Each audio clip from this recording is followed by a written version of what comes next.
Doctor Babasaheb आंबेडकरांचं प्रेरणास्थान भीमा कोरेगाव, विजयस्तंभ आणि धर्मांतर ते पंढरपूरला करणार होते.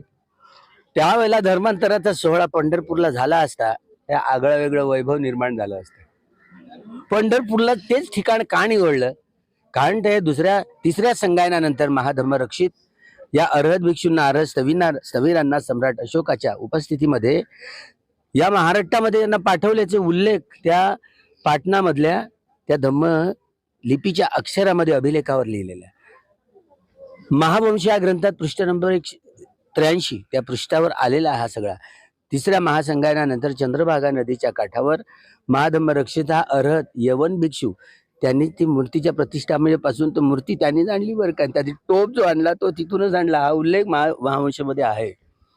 त्या पाटण्यामध्ये त्या अभिलेखामध्ये आहे. हे मोठे पुरावे आहेत. हे मूर्ती कितीदा बदलली. आता ते माडा आहे ना, ती पंढरपूर शंभर ते असली मूर्ती ती आहे बरं. ती बदलली, ती तशीच्या तशी आहे, पण ती आहे वेगवेगळ्या बदलल्या. प्रतिक्रांती झाल्यानंतर, ब्राह्मणी प्रतिक्रांती झाल्यानंतर हे सांस्कृतिक प्रतिक्रांतीने एवढं हे सारा जत्ताच्या जत्ता गावागावात शहरात पंढरपूरला यासाठी जायचं.